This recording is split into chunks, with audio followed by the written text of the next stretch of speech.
"She's my professor, and she just whispered, I shouldn't, but you're too tempting." The first time I noticed her, I didn't even realize how much I would remember every detail. She wasn't loud or flamboyant, in fact, her presence was quiet, almost unassuming. But somehow, she filled the room. When she walked into the lecture hall, the murmurs of students faded into a soft hush. She carried herself with a graceful confidence that made everything else seem peripheral, almost irrelevant. I remember the subtle sway of her hair as she adjusted the papers on her desk, the delicate glint of a ring catching the light. There was a faint scent, floral and calming, that seemed to linger just long enough to draw my attention without being overpowering. Her voice, when she spoke, was warm, soft and steady, with a slight smile tugging at the corners of her lips. Every word she chose seemed intentional, measured, and somehow mesmerizing. It was impossible to ignore the way she made eye contact with the students. Not in a way that intimidated, but in a way that made you feel seen, as though she recognized more than just your presence in the room. When her gaze landed on me for the briefest moment, I felt an unexpected jolt, a warmth that started somewhere deep in my chest and radiated outward. I caught myself adjusting my posture, as if subtly preparing for her attention, though I knew it was probably nothing. I tried to focus on the lecture, scribbling notes, nodding at points she made, but my mind kept returning to her. How did someone so composed, so confident, carry this quiet kind of magnetism? I noticed the slight gestures she made, tucking her hair behind her ear, the way her hands rested lightly on the desk, fingers flexing ever so slightly as she spoke. There was a rhythm to her movements that was both natural and arresting, and I couldn't help but study it, silently, from my seat in the back. Even as I attempted to ground myself in the lecture's topic, I felt the first stirrings of something I couldn't quite name. It wasn't just attraction, it was curiosity, fascination, and a subtle tension that hummed under the surface. I didn't know it yet, but this quiet, understated presence would soon become impossible to ignore. That day, I left the lecture hall with more than just notes in my notebook. I carried a memory of her gaze, the faint scent she left in the air, and the inexplicable flutter that lingered long after she was gone. Something had shifted, a spark of quiet fascination that neither of us would be able to forget. It was during office hours that our world seemed to shrink to the size of her small, warmly lit office. The rest of the campus, the bustling hallways, and the distant chatter of students outside ceased to exist. I had come in with a single question about an assignment, but the moment I stepped inside, I realized I had underestimated the quiet gravity of being near her. She gestured toward a chair, and I noticed the subtle scent of her perfume, gentle yet unmistakable, lingering in the air around her. The fabric of her blouse brushed softly against her wrist as she leaned over to look at my notes. Our hands brushed ever so slightly as she guided my pen to a correction. It was a fleeting contact, but it sent an unfamiliar warmth along my arm, a tremor that lingered longer than it should have. I tried to focus on her words, on the explanation of formulas and concepts that now seemed secondary. But her presence, her proximity, distracted me in the most human way. I caught myself glancing at the way her hair fell in soft waves around her face, the gentle tilt of her head when she smiled at a small mistake I made. There was a grace to her gestures, a quiet elegance that felt almost effortless, and yet it demanded attention. When she reached across the desk to point at a problem, our knees brushed lightly under the table. I froze for a heartbeat, aware of the intimate closeness, the soft warmth radiating from her. She didn't pull away, but she didn't linger either, maintaining a delicate balance between professional distance and subtle connection. It was in that brief, almost accidental touch that the air between us thickened, an unspoken acknowledgement of something neither of us could yet define. Her voice softened as she leaned in to explain, warm and gentle in a way that seemed to reach deeper than the words themselves. I noticed how her presence filled the space, how the sunlight streaming through the window caught the slight shimmer of her eyes. I wanted to memorize every detail, every inflection, every movement, but I was careful not to let it show. When the session ended, and I stood to leave, I realized that the memory of that closeness lingered longer than the academic lesson itself. The warmth of her hand guiding mine, the subtle brush of our knees, the gentle sway of her hair, these sensations pressed against the edges of my thoughts, leaving a quiet, compelling fascination. It wasn't just admiration anymore, it was something more complex, something I was only beginning to recognize. That day, I walked out of her office with my notebook in hand, but also with an acute awareness of how dangerous, or exhilarating, it was to be near her. The next time we were alone, it wasn't just about lectures or assignments anymore. We found ourselves lingering in the quiet of her office after class, the hum of the hallway outside fading into a distant murmur. I had expected her to keep our interaction strictly professional, but something in her gaze suggested otherwise, a flicker of curiosity, a softness I hadn't noticed before. She asked about my family, my life outside of school, and I was surprised at how easy it felt to answer. The conversation flowed naturally, unhurried, almost like a gentle current pulling us closer together. In return, she shared pieces of herself, her early struggles as a professor, the small victories she celebrated in private, and even the moments of doubt that rarely touched her composed exterior. Her voice, usually measured and controlled in front of a classroom, softened when she spoke of these things. I noticed how her eyes lingered on me, not in judgment, but in quiet trust. As she spoke, she reached across the desk to adjust a loose page in my notebook. Her fingers brushed mine briefly, the touch lingering longer than necessary, warm and light, like a subtle reassurance. I felt the familiar thrum of awareness, an electricity tempered by restraint. I wanted to study her, memorize every inflection in her voice, every gesture, but I was careful, aware of the boundaries that had always existed between us. There was a moment when she leaned back in her chair, and our eyes met. I caught the slight tilt of her head, the small, almost imperceptible sigh she let out. It wasn't just curiosity in her gaze anymore, there was a quiet vulnerability, an openness that made my chest tighten. For the first time, I realized that she, too, had layers beneath the confident exterior, the kind of layers that made her more human, more real, and, in some quiet way, more accessible. The air between us seemed charged with something unspoken.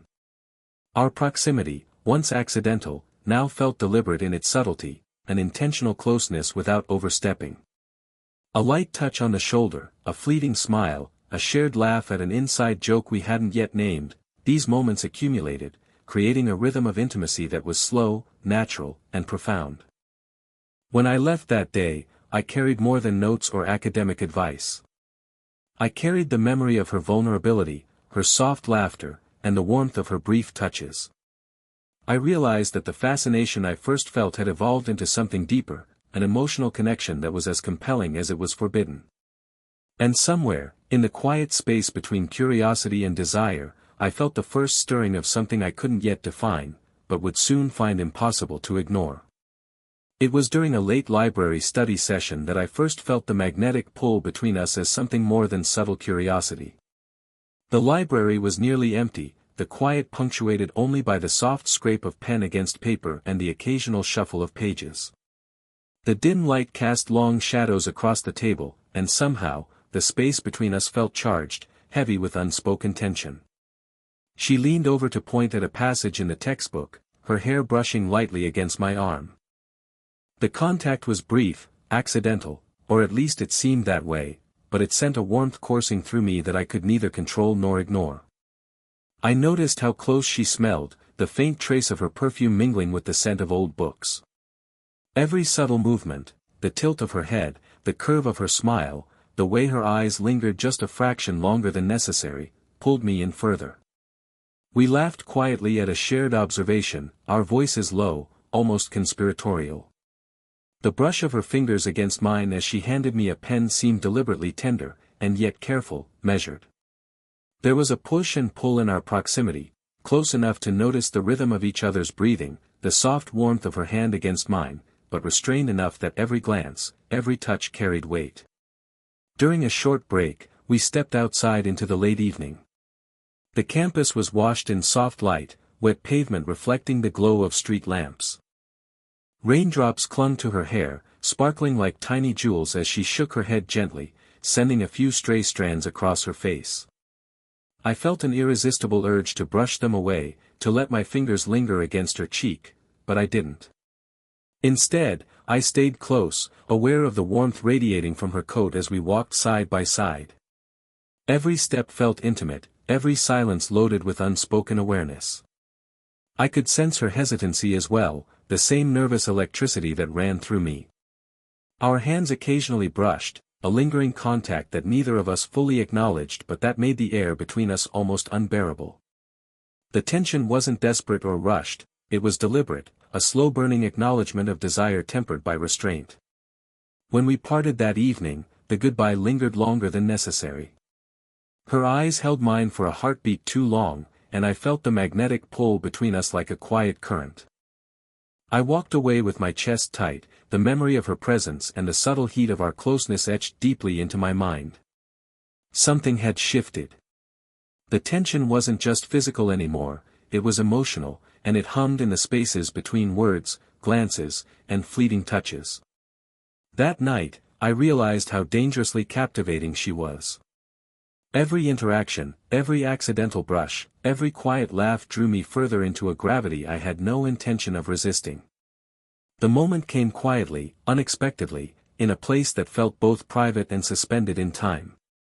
We had stayed after class, the empty lecture hall echoing with the faint hum of fluorescent lights. Papers were scattered across the desk between us, but for once, I wasn't paying attention to anything academic. All I could notice was her, the way her posture softened as she leaned closer to review my notes, the subtle warmth radiating from her just inches away. Her fingers brushed mine again, this time lingering slightly longer, as though testing the boundaries between caution and desire. My pulse quickened, and I felt the strange thrill of being noticed in ways that had nothing to do with intellect or grades.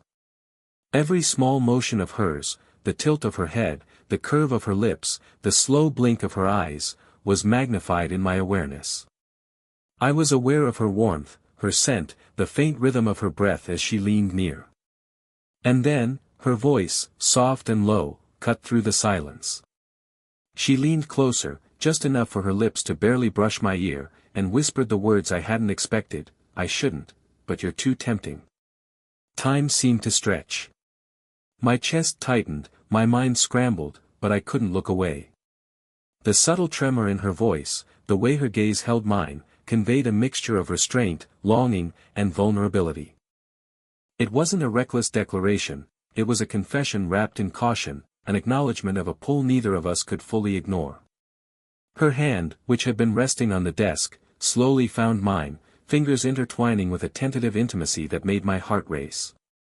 The touch was gentle but deliberate, warm and grounding, and in it, I felt both the thrill of desire and the weight of consequences. I wanted to pull away, to remind myself of boundaries and propriety, but I couldn't. There was a gravity in that moment, an unspoken understanding that what we felt was real, dangerous, and beautiful all at once. I could feel the electricity in the small space between us, the quiet hum of tension that made the air thick and intimate. Every nerve seemed attuned to her presence, every glance and gesture charged with meaning. It was a confession that changed everything without a single dramatic outburst, a subtle acknowledgement that the slow-burn attraction we had been cultivating was now undeniable. When she finally pulled back, her eyes softened, shadowed with hesitation and curiosity. I sat there, stunned, aware that this whisper had shifted the entire landscape of our connection. The words lingered in the air, in my chest, in my mind, marking a turning point in our quiet, complicated, and irresistible journey. After that whispered confession, the world between us seemed to shift. Each interaction carried an unspoken weight, a careful dance between desire and restraint. I became acutely aware of every glance, every accidental brush, and even the smallest gestures, her hand lingering on a book, the gentle tilt of her head as she smiled. Everything felt heightened, charged with meaning that neither of us fully dared to name aloud. We began to navigate this delicate tension carefully. Office hours were now punctuated by subtle hesitations, the way she adjusted her posture before handing me a pen, the way I lingered just a second too long when she explained a problem. There were moments when our proximity made my heart race, the warmth of her shoulder near mine, the faint scent of her perfume brushing against me, but they were fleeting, measured, deliberate. Every touch, every glance carried the weight of choice, and neither of us wanted to cross the invisible line too quickly. Her vulnerability became more apparent in these moments. I noticed the way her fingers fidgeted with a notebook when she was nervous, the slight pause before she answered certain questions, the way her eyes softened when she caught me watching her with unguarded curiosity. She, too, seemed acutely aware of the gravity between us, the age gap, the professional boundary, the social implications, but there was a pull she couldn't deny, subtle but insistent. There were evenings when we lingered in conversation long after the classroom had emptied, sitting side by side on a bench or leaning close over notes, careful to maintain the smallest space between us. Words were often unnecessary, a shared laugh, a brush of knees, or a hand resting briefly on mine spoke volumes. Each moment was an unspoken negotiation of desire and discretion, a testament to the care we both felt toward each other. I wrestled with my own hesitation, too, the thrill of being near her tangled with the fear of crossing boundaries. Every time our eyes met, I felt the tension tighten in my chest, a mix of longing and respect. I understood, in a quiet, aching way, that what we were building wasn't just attraction, it was trust, intimacy, and a fragile emotional connection that could not be rushed. By the end of these days, I realized the beauty of restraint. The stolen touches, the shared silences, the careful glances, they weren't just fleeting moments, they were markers of something deeper, a slow, deliberate weaving of hearts and minds. We were learning to navigate desire without recklessness, to honor both the connection and the consequences, and in doing so, the emotional intimacy between us deepened in ways that felt both terrifying and exhilarating. That hesitation, tempered by care and respect, became a new kind of closeness, one that neither of us wanted to break, yet one that left every encounter electric with quiet, irresistible tension. After weeks of tension, subtle touches, and shared moments charged with unspoken longing, a quiet understanding settled between us. The desire that had hummed beneath every glance and accidental brush had evolved into something deeper, a connection rooted in trust, respect, and genuine affection. We had navigated hesitation, weighed consequences, and learned the delicate art of restraint, and now the emotional intimacy we had cultivated felt ready to blossom fully. It began simply, in the soft light of her office as we reviewed a final assignment together. There was no dramatic confession, no sudden spark, only a gentle ease, the kind that comes after two people have truly seen each other. Our shoulders brushed naturally, hands met in a brief intertwine that lingered just long enough to send warmth through both of us. I noticed the calm steadiness of her heartbeat against my hand, the softness of her smile when she noticed my gaze, the subtle tilt of her head that invited closeness without words. We began to share more openly, quiet conversations about hopes, dreams, and fears that went beyond academics. Her laughter became a constant warmth, her presence a steady grounding force. I learned to notice the details, the way her fingers moved when she thought deeply, the delicate weight of her hand when she rested it on mine, the gentle brush of hair behind her ear that made her eyes sparkle in a way I could never forget. Each gesture was a small, deliberate act of closeness, a tender acknowledgement of the bond we had nurtured. One evening, as we walked across campus under the soft glow of street lamps, our hands finally found each other naturally, fingers weaving together as though they had always known their place. There was no hesitation now, only the quiet thrill of intimacy, the comfort of presence, and the warmth of mutual understanding. Our conversations were punctuated with gentle touches, lingering glances, and soft laughter that felt like its own language. The age gap and the professional boundaries that once loomed so heavily now existed only as a backdrop to the genuine connection we had built. There was a maturity, a patience, and a depth to our relationship that made every moment rich and meaningful. We had moved carefully, deliberately, allowing desire, respect, and affection to grow together naturally. By the time our story reached its close, there was a serenity to our bond. Hands rested together on quiet benches, soft smiles were exchanged across cafe tables, and the brush of a cheek against a hand conveyed more than words ever could. The slow, deliberate journey of temptation, hesitation, and trust had led us to a warm, satisfying intimacy, one that was tender, profound, and unmistakably ours. We had arrived not with drama or haste, but with the quiet, unshakable certainty that what we shared was real, human, and lasting. Every glance, every touch, every soft word was a testament to a connection that had grown stronger through patience and care, an age-gap romance that felt as natural as it did irresistible. If you felt the tension, the longing, and the slow-burn romance, don't miss the full story. Click the link in the description to experience every heartfelt moment.